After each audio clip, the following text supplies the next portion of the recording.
আসসালামু আলাইকুম। Welcome back to my channel. সম্মানিত ভিউয়ার্স, আজ আমি তৈরি করব কেক। আমার কেকটা তৈরি করার জন্য আমি এখানে কতগুলা ড্রাই ফ্রুট নিছি। ড্রাই ফ্রুটের মধ্যে আছে আমার বাদাম, এটা হলো চীনা বাদাম, এটাও বাদাম, এটা হলো আখরোট, ওয়ালনাট, এটাও 1 কাপ। ব্যবহার করব কিশমিশ। কিশমিশটা আমি ভিজিয়ে রাখছিলাম, পরে ধুয়ে নিছি। আমি এখানে চিনি ব্যবহার করব না, ব্রাউন সুগার আছে, আমি এই ব্রাউন সুগারটা ব্যবহার করব চিনির বদলে।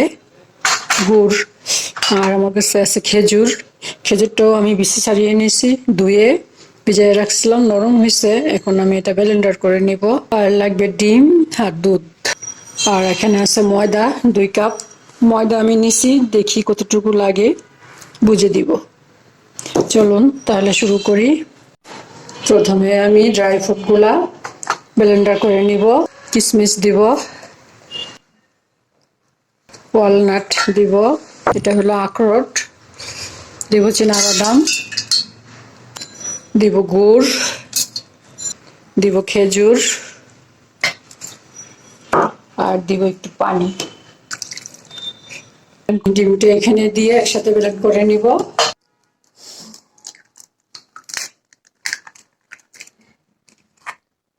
আমি এখন এটা ব্লেন্ড করে নিব।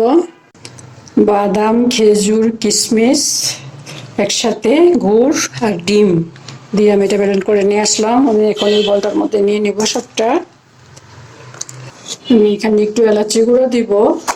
আমার কাছে ভ্যানিলা এসেন্সটা ভালো লাগে না, সেজন্য আমি একটু এলাচ গুঁড়ো দিব। আর এখানে আছে বেকিং সোডা, এটা আমি মিশিয়ে নিব। এটার সাথে ময়দাটা মিশিয়ে নিব।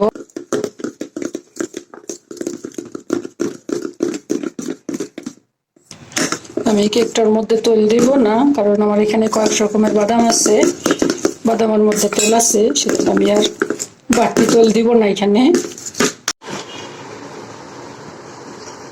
দুধটা দিয়ে দিব।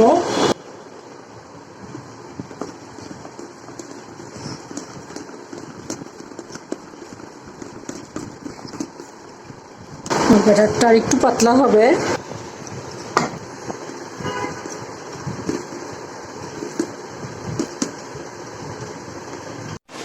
আমার ব্যাটারটা রেডি হয়ে গেছে। আমি এই বাটিটার মধ্যে কেকটা তৈরি করব।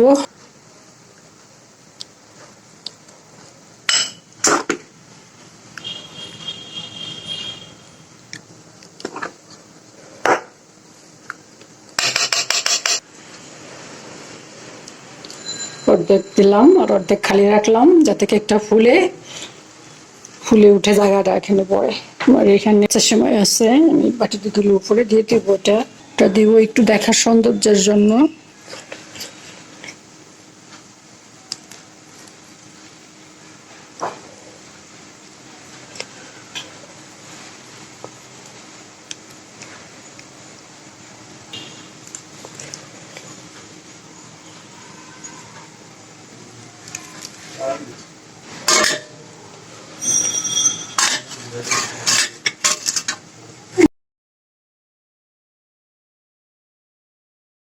আমার এটাও প্রায় হয়ে গেছে।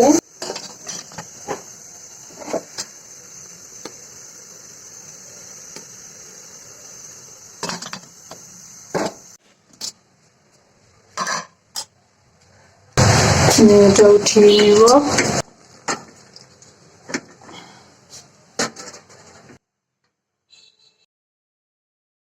দেখুন ভিউয়ার্স, যে আমি তৈরি করে নিয়ে আসলাম বাদামের কেক।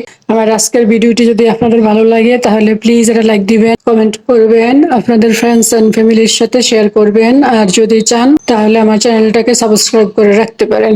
আজ তাহলে এ পর্যন্তই। আল্লাহ পাক আমাদের সবাইকে সুস্থ রাখুন, ভালো রাখুন, আমিন। আল্লাহ হাফেজ। যে আমি বাটি থেকে নামিয়ে নিয়ে আসলাম, মল্ট আউট করে নিলাম। যে দেখতে যেমন সুন্দর লাগে, খেতেও অনেক মজা লাগে। আপনারা করে খেয়ে দেখতে পারেন। আর এখানে মধু আছে, আমি মধুটা এখানে নিব।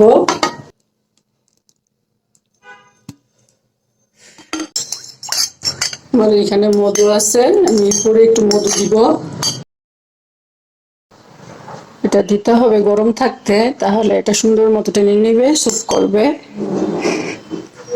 এখানে সুগার সিরাপও দেওয়া যায়, আমরা চিনিটা অ্যাভয়েড করি, সেজন্য আমি এখানে একটু মধু দিলাম। এটা খেতে এই জন্য আরো বেশি ইয়াম্মি লাগবে।